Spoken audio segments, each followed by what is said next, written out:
Morning students, I am Rajendra Chhipa from Pragya academy Gangapur city. कैसे हैं आप? अच्छे हैं। चलिए, कल हमने पढ़ा था लॉ ऑफ कांस्टेंट प्रोपोर्शंस के numerical and law of multiple proportion और उसके न्यूमेरिकल। आज हम पढ़ते हैं फोर्थ लॉ, जिसका नाम है लॉ ऑफ रेसिप्रोकल प्रोपोर्शन। ये थोड़ा सा इसकी जो लैंग्वेज है वो टिपिकल है इस लॉ की, ठीक है ना, जटिल लैंग्वेज है, फिर भी आप समझिएगा, कोई दिक्कत आए तो मुझे बताइएगा।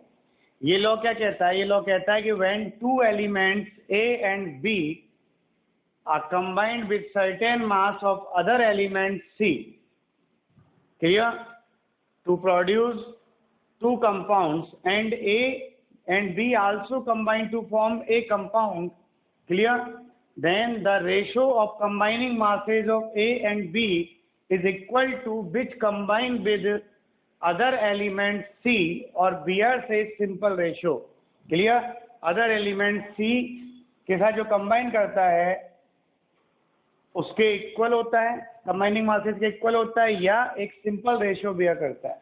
अब आप देखिएगा यहाँ पर, जिसमें तो समझाता हूँ, ये दो एलिमेंट है ए और बी, इनके different different masses other element C के साथ कंबाइन होते हैं, और कंबाइन होकर यहाँ जो सी का मास है वो जितना इस बी के साथ है उतना ही ए के साथ होगा, क्लियर, सर्टेन मास होगा मतलब, और ए और बी के मास डिफरेंट हो सकते हैं बट सी का मास इनके डिफरेंट मासेस का सेम होगा। जैसे मान लो ए का मास 20 ग्राम हो गया, बी का मास 60 ग्राम हो गया, लेकिन अगर ए के 20 ग्राम से सी का 12 ग्राम है तो 60 ग्राम से भी सी का 12 ग्राम ही होगा, क्लियर। ठीक है, कह रहा है when two elements are combined with a certain mass of other element C and produce two compounds, ये कंपाउंड्स बना दिया इसने, क्लियर। फिर आगे कह रहा है and A and B also combine, ये दोनों आपस में भी कंबाइन हो and form a compound, clear, एक कंपाउंड का फॉर्मेशन करते हो, then their ratio of combining masses of A and B, तो यहाँ जो ए और बी का कंबाइनिंग मासेज का रेशियो यहाँ पे जो आएगा वो यहाँ से ऑब्टेन रेशियो के इक्वल होगा, मतलब the ratio of combining masses of A and B is equal to which combined with other element C, तो यहाँ जो ये रेशियो आएगा इस ए और बी के कंपाउंड में जो रेशियो आएगा वो ए और बी के सी के साथ कंपाउंड बनाने में जो रेशियो आएगा उसके इक्वल होगा, क्लियर। कोई कंफ्यूजन? ये कहता है मतलब A ratio B is equal to, यहाँ पे क्या आएगा, ए रेशियो सी और बी रेशियो सी, सी से सी कट जाएगा तो सी का मास क्या है, सर्टेन है भाई। आप देखो certain mass of other element C, C का मास सर्टेन लिया तो दोनों में सी कट जाएगा, तो ए और बी के इक्वल आया ना भाई, या तो इक्वल आएगा, और यदि ये इक्वल नहीं आता है तो एक सिंपल रेशियो आएगा। उस रेशियो में क्या करना है आपको, इस रेशियो को इस रेशियो से डिवाइड करना है तो एक सिंपल रेशियो आएगा, क्लियर। अब आप देखिएगा यहाँ पर एक एग्जांपल लेते हैं अपन, क्लियर है। चलिए आप एक बार और समझिएगा इसको। ये क्या कहता है लॉ? ये लॉ कहता है कि when two elements A and B is combined with other element C to form two compounds A C and B C, okay, and A and B also form combine to form a compound A B, तो यहाँ जो A B के अंदर जो combining masses का ratio होगा वो सी के साथ कंबाइन किए गए मासेज के रेशियो के इक्वल आएगा, और इक्वल नहीं आएगा तो एक सिंपल रेशियो होगा। क्या होगा वो? सिंपल रेशियो होगा, क्लियर। तो यहाँ पर अपन अब इक्वल वाला लेते हैं पहले और फिर सिंपल वाला लेते हैं, क्लियर। तो जैसे आपने एक एग्जाम्पल ले लिया कि यहाँ पर ये टू एलिमेंट्स हैं हाइड्रोजन एंड ऑक्सीजन, ये कंबाइन करते हैं अदर एलिमेंट कार्बन के साथ, तो ये तो कंपाउंड बना रहा है आपका CH4, और ये कंपाउंड बना रहा है आपका CO2, और ये कंपाउंड बना रहा है आपका H2O, ओके। क्या बना रहा है ये? H2O। तो यहाँ पर अपन देखें क्या कहना चाहता है, when two elements A and B combined with a certain mass of other element C to form two compounds, दो कंपाउंड बना लिए CH4 and CO2, and A and B also combine to form a compound H2O बना लिया, then the ratio of masses of A and B, यहाँ पर जो H और O का रेशियो आएगा वो यहाँ कार्बन के साथ जो H और O का रेशियो आएगा उसके इक्वल होगा, क्लियर। निकालते हैं तो अपन यहाँ देखें इन CH4 में मास ऑफ कार्बन कितना है आपके, मास ऑफ कार्बन जो है, एक कार्बन 12 है और मास ऑफ हाइड्रोजन कितना है आपके 4 है, तो 1 हाइड्रोजन का 1 होता है मास। क्लियर। फिर यहाँ पे इन CO2 देख लें अपन, इन CO2 मास ऑफ कार्बन 12 है और यहाँ मास ऑफ ऑक्सीजन जो है वो 32 है। क्लियर। अब यहाँ पे आप एक चीज ध्यान रखना, जिन जो कॉमन एलिमेंट है कौन, कार्बन, उसका मास दोनों में सेम होना चाहिए। ये रहा सेम, ये 12 है, ये भी 12 है। अब यदि ये सेम नहीं आता है तो आपको ये मास सेम करना पड़ेगा, किससे, चूंकि वाले से। ठीक, अपन करते हैं ना भाई, चूंकि 5 रुपए में आते हैं इतने केले, तो 1 रुपए में कितने आएंगे, तो 15 रुपए में कितने आएंगे, ऐसे यहाँ पे निकालना पड़ेगा मास को इक्वल करने के लिए। तो यहाँ पर मास जो कॉमन एलिमेंट है उसका कांस्टेंट होना चाहिए। तो यहाँ पे जो मासेज का रेशियो आएगा ए और बी, ए और बी कौन है, हाइड्रोजन एंड ऑक्सीजन। तो पहले देख लो कार्बन इक्वल है कि नहीं, दोनों में इक्वल है। तो यहाँ पर देखिएगा, सो हाइड्रोजन रेशियो ऑक्सीजन कितना आएगा, 4:32, 1:8। कितना आएगा भाई, 1:8। अब यही रेशियो इस वाटर में आना चाहिए। तो अपन बात करें इन H2O, H2O में क्या है, मास ऑफ हाइड्रोजन जो है वो 2 है एंड मास ऑफ ऑक्सीजन जो है वो 16 है। तो ratio of hydrogen and oxygen कितना आएगा, 2:16, दैट इज 1:8। कितना आएगा भाई, 1:8। तो दोनों में रेशियो आ रहा है फिक्स। तो आप यहाँ देखिएगा, अब रूल को पढ़िएगा, when 2 elements A and B, A hydrogen हो गया, B ऑक्सीजन हो गया, combine with other element certain mass of other element C, मतलब यहाँ कार्बन से कंबाइन कर रहा है, टू फॉर्म 2 कंपाउंड्स, इधर तो CH4 बनाया, इधर CO2 बनाया, and A and B also combine to form a compound, यहाँ वाटर बना लिया H2O, then the combining masses of A and B with certain mass of C, other element C, is equal to A and B। Clear. तो इस masses के equal होगा। तो यहाँ से देखो हाइड्रोजन ऑक्सीजन का जो रेशियो आया वो ये आया 1:8, और यहाँ पर भी कितना आया, 1:8 आया। क्लियर, ये कहना चाहता है। कोई प्रॉब्लम।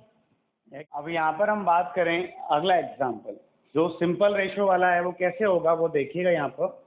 तो यहाँ पर मान लो ये 2 एलिमेंट है, सल्फर एंड ऑक्सीजन, ये एक सर्टेन एलिमेंट हाइड्रोजन के साथ कंबाइन करते हैं और यहाँ 2 कंपाउंड बनाते हैं, H2O एंड H2S, और sulphur and oxygen also combine to form a compound SO2। Clear.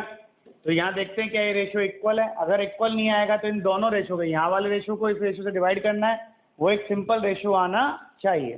तो यहाँ पर देखिएगा, इन H2S की बात करें अपन, इन H2S मास ऑफ हाइड्रोजन कितना है, 2 हाइड्रोजन है तो 2 हो गया, और मास ऑफ सल्फर 1 है तो 32 हो गया। क्लियर। फिर अपन बात करें इन H2O और इन H2O, तो यहाँ पे क्या आएगा, मास ऑफ हाइड्रोजन 2 आ गया, मास ऑफ ऑक्सीजन 16 आ गया। क्लियर। तो यहाँ पे अपन दोनों में हाइड्रोजन कॉमन आ गया, 2 and 2। क्लियर।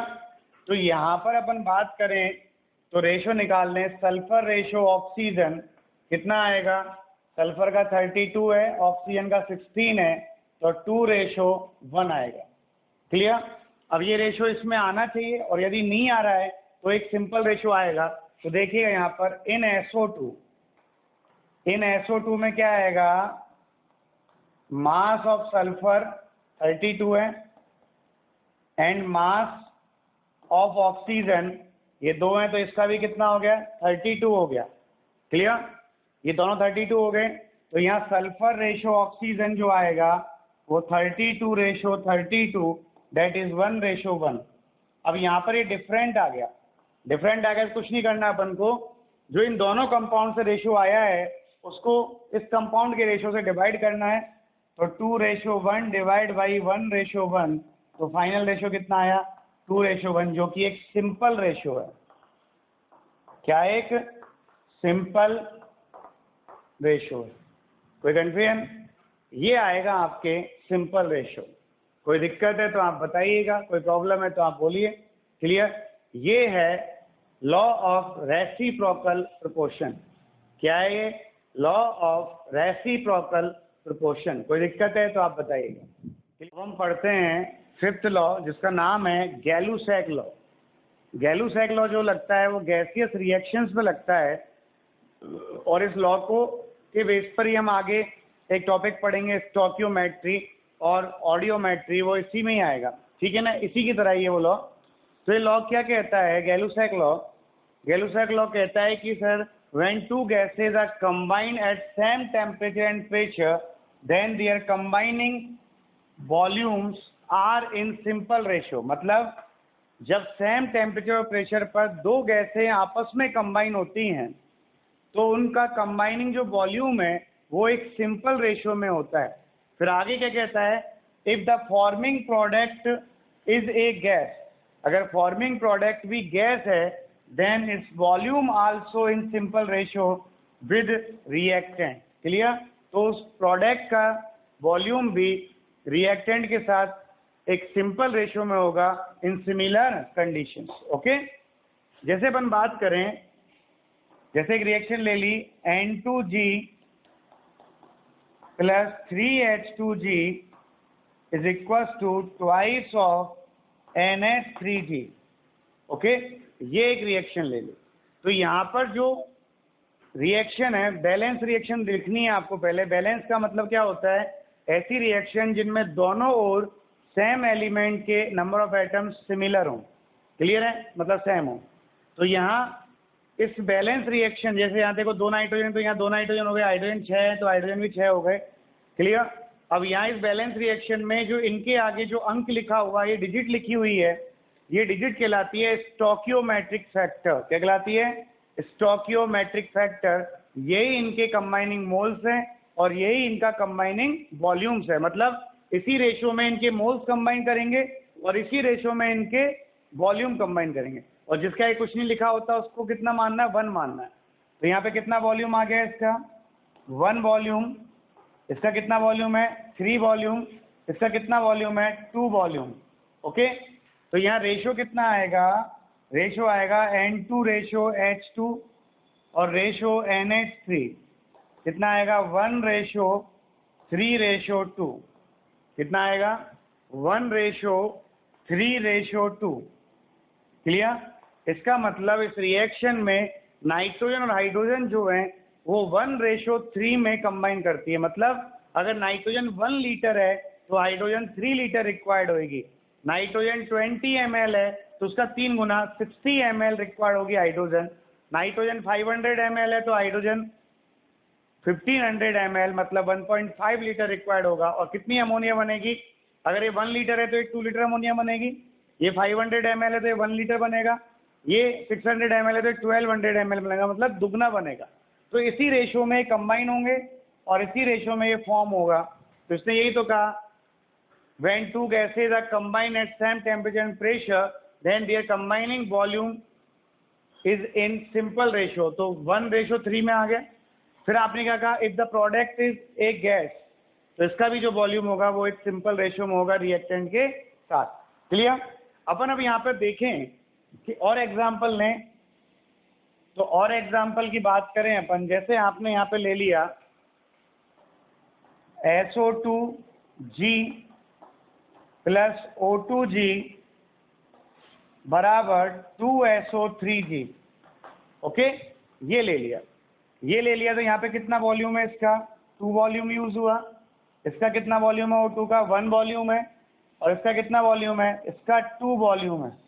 ओके, तो यहाँ पर इनके वॉल्यूम्स का जो रेशियो आएगा वो कितना आएगा? SO2:O2:SO3। ओके, कितना आएगा ये आएगा 2:1:2। मतलब 2 वॉल्यूम SO2 के लिए 1 वॉल्यूम O2 रिक्वायर्ड होगी। मतलब अगर ये SO2 2 लीटर है तो 2 litre SO2 react with 1 litre of O2 and 2 litre of SO3 form. Clear? इसी रेशियो में बनेगा। अगर मान लो SO2 को दे दिया आपको 6 लीटर, तो उसका आधा हो जाएगा 3 लीटर O2 हो जाएगा, और SO3 तो सेम बनेगा SO2 के, तो 6 लीटर SO3 बनेगा। Any confusion? ये है आपके लॉ किसका? Gay Lussac law. कोई कंफ्यूजन? तो गैलुसैक लॉ क्या कहता है कि when two gases are combined at same temperature and pressure, then their combining volume is in simple ratio, and if the product also a gas, then it bears a simple ratio with reactant. Any confusion? चलिए, clear है भैया? चलिए, देखिए आपने अब तक जो पढ़ा वो पढ़ा लॉज ऑफ केमिकल कम्बाइनेशंस। क्लियर? उसमें आपने 5 लॉज पढ़े। पहला law of conservation of mass, second आपने पढ़ा law of definite proportion, third आपने पढ़ा law of multiple proportion, fourth आपने पढ़ा लॉ ऑफ रेसिप्रोकल प्रोपोर्शन, और फिफ्थ आपने पढ़ा लॉ ऑफ गैलुसैक लॉ। ओके, आज हम पढ़ते हैं यहाँ पर डाल्टन्स एटॉमिक थ्योरी। क्लियर? ये नया टॉपिक है इसका, Dalton's atomic theory. Dalton's atomic theory की बात करें अपन, तो हम पढ़ते हैं अब डाल्टन्स एटॉमिक थ्योरी के बारे में। तो डाल्टन ने एटॉमिक थ्योरी दी, उससे पहले कनाद ने एटम की डेफिनेशन दी थी। क्लियर? कनाद, जो महर्षि कनाद था, उसने एटम की डेफिनेशन दी। क्या कहा एटम के लिए? सबसे पहले महर्षि कनाद ने कहा the smallest particle of this universe. क्या कहा? The smallest particle of this universe is known as atomos. क्या कहलाता है वो? एटोमॉस कहलाता है, एटोमॉस। क्लियर? मतलब इस यूनिवर्स का जो स्मॉलेस्ट पार्टिकल है, स्मॉलेस्ट का मतलब which can not be divisible, okay, वो कहलाता है एटोमॉस। मतलब आगे जाके वो एटम बना। फिर इसके बहुत सालों बाद कनाद ने तो दे दिया। अब कनाद की थ्योरी के बाद आए, बहुत सालों बाद आए डाल्टन। डाल्टन ने भी लगभग वही डेफिनेशन दी जो कनाद ने दी, और डाल्टन ने एटम को डिफाइन किया। और डाल्टन ने क्या कहा? The smallest particle of substance. क्या कहा डाल्टन ने? The smallest particle of substance which can not be divisible is known as atom. मतलब सब्सटेंस का वो सबसे छोटा पार्टिकल जिसको हम डिवाइड नहीं कर सकते, वो कहलाता है एटम। क्या कहलाता है? एटम। तो यहाँ पे सबसे पहले क्या कहा? The smallest particle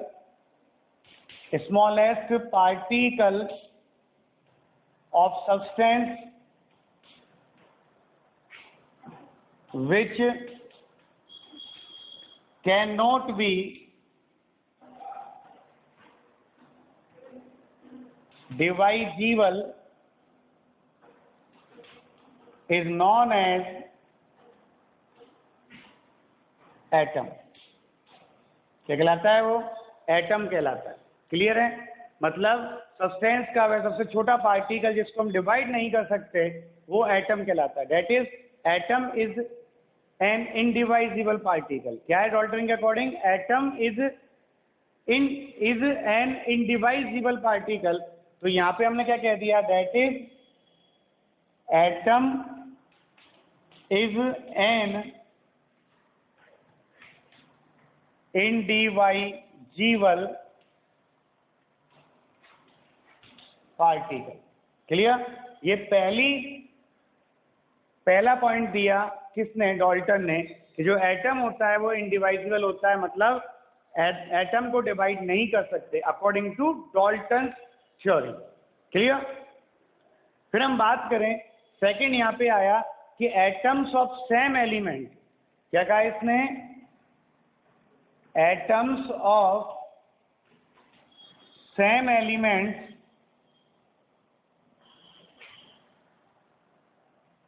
may be similar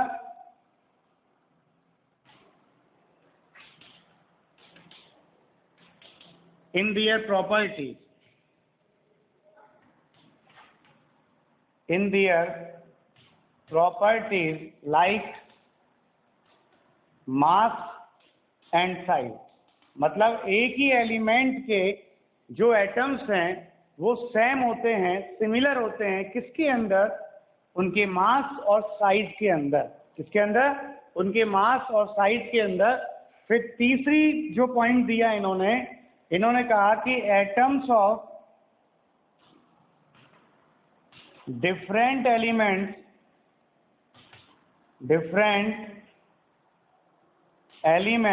are differ in mass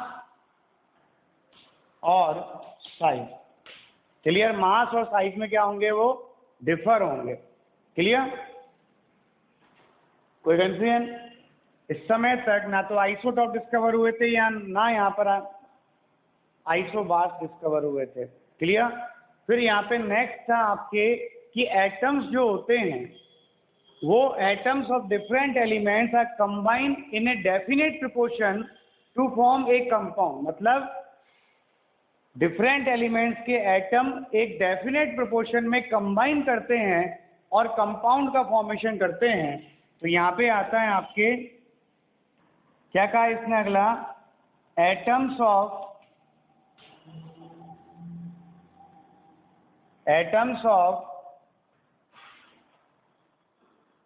different elements are combined in definite proportion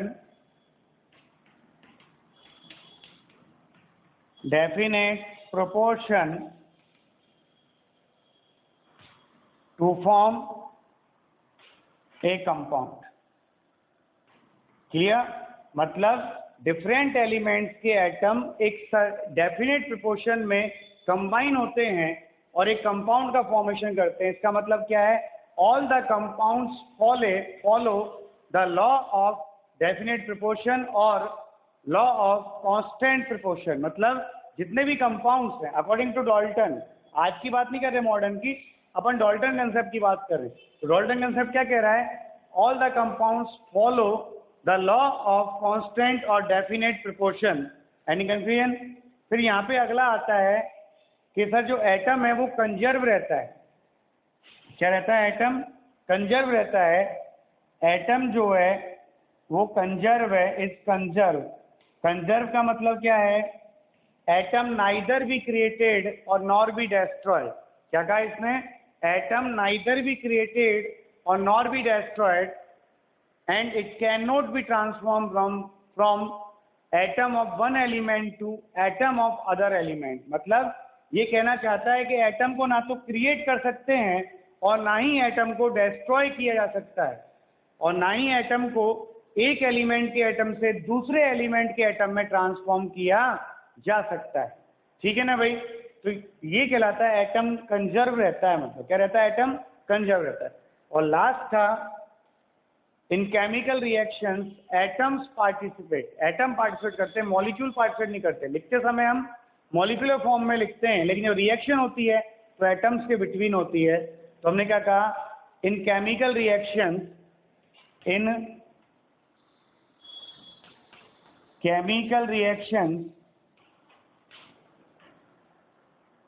atoms participate.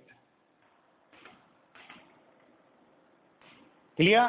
क्या करते हैं आपके? एटम पार्टिसिपेट करते हैं। कोई के कंफ्यूज है तो आप मुझे बताइएगा। तो ये कहा डाल्टन के जो ओल्ड कंसेप्ट था, डाल्टन ने थ्योरी दी, उसके ये कुछ पॉइंट्स थे। पहला पॉइंट तो क्या था? पहला पॉइंट था the smallest particle of the substance which can not be divisible is known as atom. मतलब सब्सटेंस का सबसे छोटा पार्टिकल जिसको हम डिवाइड नहीं कर सकते। क्लियर? मतलब जो इनडिवाइजिबल है वो एटम कहलाता है। क्लियर है? और जो एटम शब्द आया वो कहाँ से आया? एटोमॉस से आया, जिसका मीन ही होता है इनडिवाइजिबल। भाई कहाँ से आया ये शब्द? एटोमॉस से आया। एटम जिसका मीन होता है इनडिवाइजिबल। ओके? क्या मीन होता है उसका? इनडिवाइजिबल मीन होता है। क्लियर? पहली चीज। तो पहली चीज क्या कहा, atom is an indivisible particle. Atom जो है वो इनडिवाइजिबल पार्टिकल है, उसको ब्रेक नहीं किया जा सकता। किसके अकॉर्डिंग? डाल्टन के अकॉर्डिंग। क्लियर? फिर दूसरा पॉइंट इसने कहा कि एटम्स ऑफ सेम एलिमेंट, उस समय तक आइसोटॉप, आइसोबार, आइसोटोन इनकी डिस्कवरी नहीं हुई थी, तो उसने कहा कि atoms of same element are similar in mass and size. क्या होते हैं वो? मास में और साइज में जो है वो सिमिलर होते हैं। क्लियर? एंड थर्ड क्या कहा, atoms of different elements are differ in mass and size, मतलब डिफरेंट एलिमेंट के एटम्स मास में और साइज में डिफरेंट होते हैं। क्लियर? फिर अपन बात करें fourth, atoms of different elements are combined in definite proportion to form a compound, मतलब डिफरेंट एलिमेंट्स के एटम्स जो हैं वो एक डेफिनेट प्रोपोर्शन में कंबाइन करते हैं। किसमें कंबाइन करते हैं भाई? एक डेफिनेट प्रोपोर्शन में कंबाइन करते हैं और एक कंपाउंड का फॉर्मेशन करते हैं। Means all the compounds follow the law of definite proportion और कांस्टेंट प्रोपोर्शन, मतलब जितने भी कंपाउंड्स हैं वो सारे के सारे compounds law of definite proportion या लॉ ऑफ कांस्टेंट प्रोपोर्शन का फॉलो करते हैं। क्लियर? फिर यहाँ पे आता है एटम इज कंजर्व।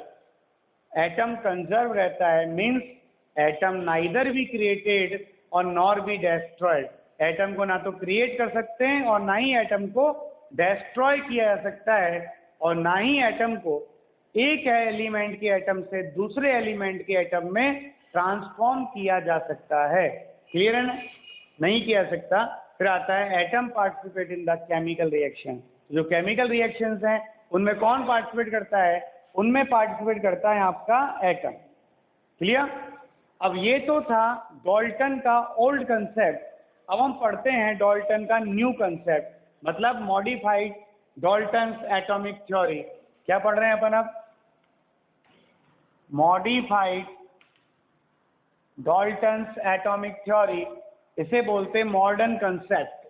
क्या बोलते हैं इसे? Modern concept. अब हम बात करते हैं मॉडिफाइड डाल्टन्स एटॉमिक थ्योरी और मॉडर्न कंसेप्ट की बात करते हैं। अब जो मॉडिफाइड होके आई है वो क्या आई है? देखो, पहले तो डाल्टन ने कहा कि atom is the smallest particle of the substance which can not be divisible, that is atom is indivisible particle. Okay? अब मॉडर्न कंसेप्ट भी क्या कहता है? मॉडर्न कंसेप्ट कहता है कि मान लिया कि एटम इंडिवाइजिबल पार्टिकल है। क्लियर है? Although atom is an indivisible particle but it consist 3 types of subatomic particles like as electron, proton and neutrons. Clear? क्या कहा? मान लिया, माना, यद्यपि भाई हमने कहा although atom is an indivisible particle but it consists 3 particles, electron, protons and neutrons. 3 type of particles जिनमें से एक इलेक्ट्रॉन है, एक प्रोटॉन है और एक न्यूट्रॉन है। So it's no longer suppose to be indivisible. Okay? मतलब इसे अधिक ज्यादा लंबे समय तक भविष्य में इनडिवाइजिबल नहीं माना जा सकेगा। बट टिल नाउ, अब तक atom is an indivisible particle. क्या है? Till now atom is an indivisible particle. Clear? तो ये क्या कहना चाहता है? ये कहना चाहता है कि भाई एटम इंडिवाइजिबल पार्टिकल है। क्लियर? लेकिन इसमें क्या क्या प्रेजेंट है? Neutron, proton and electron present है। और जब एटम किससे बना है? 3 टाइप के पार्टिकल से मिलकर बना है। और जब कोई चीज 3 टाइप के पार्टिकल से मिलकर बनी हुई है, इसका मतलब इसको भविष्य में इनडिवाइजिबल किया जा सकता है। बट टिल नाउ, अभी तक एटम क्या है? इनडिवाइजिबल है। तो क्या एटम सिंपल पार्टिकल है? नो, एटम एक कॉम्प्लेक्स पार्टिकल है। कौन सा पार्टिकल है? एटम एक कॉम्प्लेक्स पार्टिकल है। क्लियर? तो पहला तो हो गया क्या? Although atom is N indivisible particle but it consists it consists three types of particles: electron, proton and neutron. So it no longer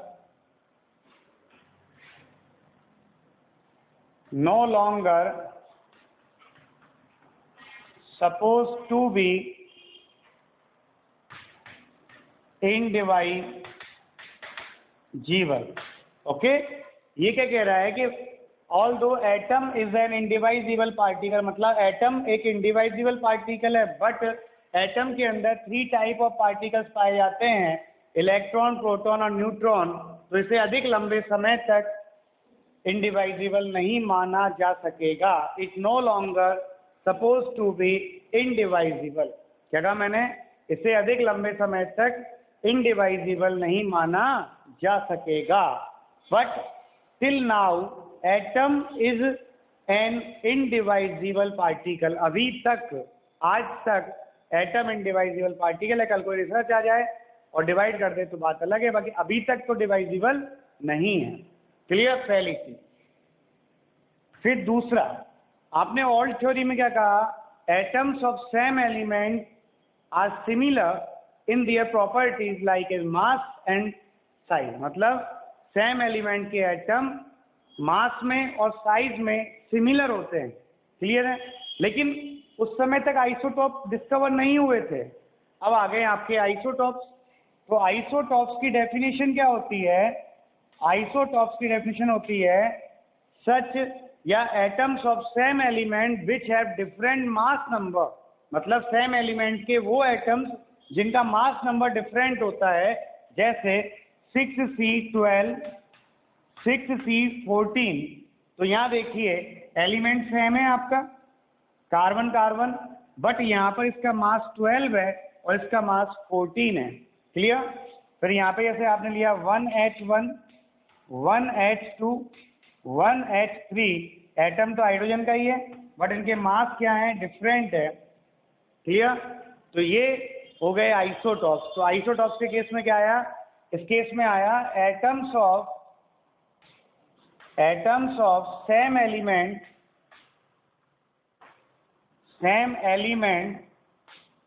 may be differ in their properties like as mass and size। आप देखो ये मास में different है भाई, एक ही element के atom है लेकिन ये मास में डिफरेंट है। तो ओल्ड कंसेप्ट में तो क्या था? सेम थे, बट ओल्ड कंसेप्ट के समय पर आइसोटॉप की डिस्कवरी नहीं हुई थी। But after the discovery of isotope, we can say that atoms of same element may be differ in their properties like as mass and size। Clear? फिर वहां पे तीसरा क्या था? तीसरा पॉइंट था कि atoms of different elements are differ in their properties। मतलब डिफरेंट एलिमेंट के एटम्स जो होते हैं वो उनकी प्रॉपर्टीज में डिफर होते हैं। कौन कौन से? मास में और साइज में। बट मॉडर्न जमाने में अब हमें आइसोटॉप्स नॉन है, आइसोटॉप्स के बाद आइसोबार्स की भी डेफिनेशन आ गई। और आइसोबार्स का मतलब क्या होता है? आइसोबार्स का मतलब होता है such atoms which have different atomic number but they have same mass number. मतलब atoms of different elements which have same mass number. Different elements के वे एटम जिनका मास नंबर क्या होता है? सेम होता है, आइसोबार्स कहलाते। जैसे आपने यहाँ पे लिया 6C14 और 7N14, ये कार्बन का एटम है, ये नाइट्रोजन का एटम है, बट इन दोनों के मास क्या है? सेम है, 14 and 14। क्या इन दोनों के मास सेम है, 14 and 14? तो ये कहलाते हैं आपके isobar.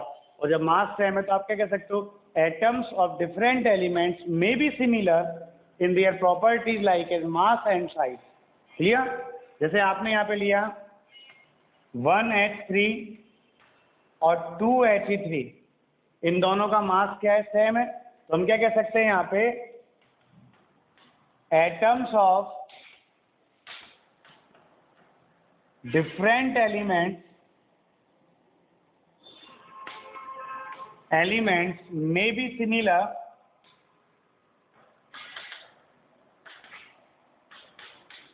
in their properties like as mass and shape. इसमें भाई मास और शेप में सेम हो सकते हैं, मतलब इसका मतलब क्या है, मॉडर्न कंसेप्ट कहता है कि डिफरेंट एलिमेंट के एटम भी मासेस में सेम हो सकते हैं, मतलब प्रॉपर्टी सेम प्रॉपर्टी शो कर सकते हैं। कोई कंफ्यूजन है क्या भाई? कोई दिक्कत है तो आप बताइएगा, है क्या? फिर अपन बात करें चौथा, वही है एटम कंजर्वेशन। एटम कंजर्वेशन, तो ये चौथा क्या कहता है, मॉडर्न कंसेप्ट आज भी यही कहता है कि atom neither be created nor be destroyed. क्या कहा इसने? Atom neither be created nor be destroyed. Atom को ना तो क्रिएट कर सकते हैं ना ही डेस्ट्रॉय किया सकता, but atom of an element may be या can be transform into atom of another element by the nuclear reaction. क्या कहा मैंने? But atom of an element या atom of one element can be transformed into atom of another element। ये है atom conservation. किसके द्वारा करेंगे अपन? By nuclear reaction. क्लियर? तो ये क्या कहता है, पुराना कंसेप्ट तो क्या कहता है डाल्टन का कि atom neither be created nor be destroyed. तो न्यू कंसेप्ट भी यही कहता है, atom neither be created nor be destroyed. लेकिन पुराने कंसेप्ट में क्या था, एक एलिमेंट के एटम को दूसरे एलिमेंट के एटम में ट्रांसफॉर्म नहीं किया जा सकता, बट यहाँ एक एटम के एलिमेंट को दूसरे एटम के एलिमेंट में न्यूक्लियर रिएक्शन के द्वारा ट्रांसफॉर्म किया जा सकता है। इसे कहते हैं आर्टिफिशियल ट्रांसम्यूटेशन। क्लियर? क्या कहते हैं? Artificial transmutation. और जो एटम कंजर्वेशन की डेफिनेशन है, यही डेफिनेशन आती है गॉड की, क्योंकि गॉड की डेफिनेशन क्या है? अपन कहते हैं कि ईश्वर क्या है? नश्वर है। मतलब गॉड जो है वो डेस्ट्रक्टिबल पार्टिकल है, डेस्ट्रक्टिबल है। डेस्ट्रक्टिबल का मतलब God neither be created nor be destroyed. मतलब ईश्वर को ना तो उत्पन्न कर सकते हैं ना ही उसे नष्ट कर सकते हैं। It can be transform from one form to another form. ये एक फॉर्म से दूसरे फॉर्म में ट्रांसफॉर्म होता रहता है। क्लियर? इसे कहते हैं अपन मॉडिफाइड डाल्टन थ्योरी। फिर लास्ट जो पॉइंट आता है, आपने वहां कहा कि भाई atoms of different elements are combined in a definite proportion. क्या कहा आपने?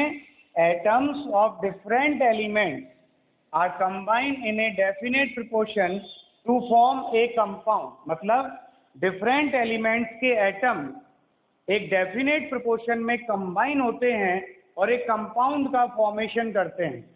किसका फॉर्मेशन करते हैं? एक कंपाउंड का फॉर्मेशन करते हैं। क्लियर?